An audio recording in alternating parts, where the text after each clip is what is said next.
অতি শুভ খবৰ আৰু মাননীয় মুখ্যমন্ত্ৰী মহোদয়ে যেটো পদক্ষেপ লৈছে যে অসমৰে এখন বৃন্দাবনী বস্ত্ৰ নামে কাপোৰ যিখন লণ্ডন ব্ৰিটিছ মিউজিয়ামত সজাই ৰাখিছে আৰু সেই কাপোৰভাগীৰ লগত অসমৰ এক সম্পৰ্ক ইয়াত বিশেষকৈ দুটা সম্পৰ্ক এটা সম্পৰ্ক আছে যে গুৰুৰ স্পৰ্শ হৈছিল সেই কাপোৰখন আৰু তাত থকা যিখিনি ছবি যিখিনি আমাৰ অসমৰ শিপিনীয়ে তাঁতৰ শালত ছবি সেই বৃন্দাবন শ্ৰীকৃষ্ণৰ লীলাসমূহ তাত বৈ থৈছে আৰু সেইটো এটা অতি গুৰুত্বপূৰ্ণ এখন কাপোৰ আৰু সেই কাপোৰখনৰ প্ৰতি সদায় আবেগ মন আমাৰ কেতিয়া আমি চাওঁ সেই কাপোৰখন দেখা পাওঁ এই কথাখিনি আমাৰ অসমবাসীৰ সদায় হৃদয়ত আছে আৰু তেনেকুৱা এটা সুন্দৰ পদক্ষেপ মাননীয় মুখ্যমন্ত্ৰী মহোদয়ে যেটো লৈছে আৰু এটো বহুত সুন্দৰ আৰু আনক আৰু সেয়া কাপোৰ আনি সমাজখনক দেখুৱাওক সেয়া অসমৰ এক সম্পদ আছে লণ্ডন ব্ৰিটিছ মিউজিয়ামত যিখন কাপোৰ গোটেই পৃথিৱীৰে এখন গৱেষণা কাপোৰ গতিকে সেই গৱেষণা কাপোৰখন আমিও এবাৰ চোৱাৰ মন আছে আৰু সকলোৱে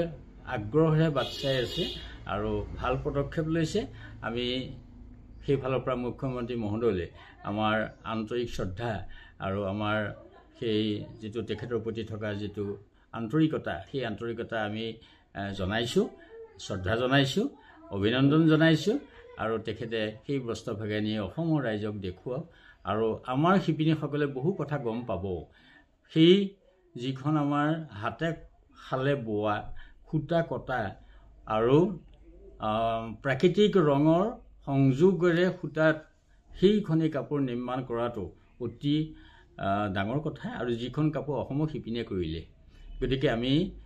পুনৰবাৰ আমি মুখ্যমন্ত্ৰীলৈ ধন্যবাদ জনাইছোঁ এটা শুভ সংবাদ আৰু আমি বাট চাই আছোঁ সেই কাপোৰ চাবৰ কাৰণে কৈছিল যেতিয়া আমাৰ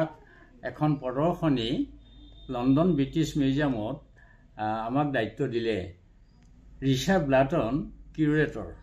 সেই মিউজিয়ামৰ আৰু তাতে Krishna in the garden of Assam নামাকৰণে এখন প্ৰদৰ্শনী আয়োজন কৰিলে আৰু সেই প্ৰদৰ্শনী হ'ল মুখাৰ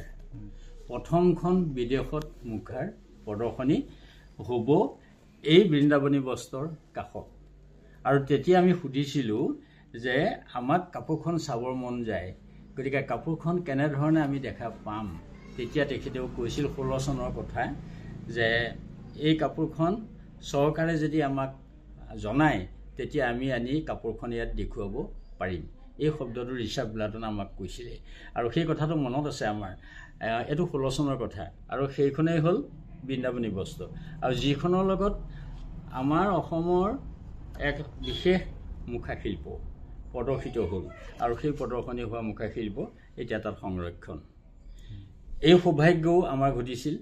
আৰু সেই বৃন্দাবনী বস্ত্ৰৰ লগত গতিকে বৃন্দাবনী বস্ত্ৰৰ লগত অসমৰ মুখাৰ প্ৰদৰ্শনী হৈ গ'ল 2016 চনত আৰু সেইটো আমি এটা তেখেতলৈ আমি শ্ৰদ্ধা জনাইছোঁ যে এইটো এটা ভাল পদক্ষেপ কৰিলে যেহেতু সেই বৃন্দাবনী বস্ত্ৰত থকা কৃষ্ণ লীলাসমূহৰ কাহিনীৰ লগত সেই চৰিত্ৰবিলাক আছে আৰু সেই চৰিত্ৰবিলাকৰ লগত সংযোগ ৰাখি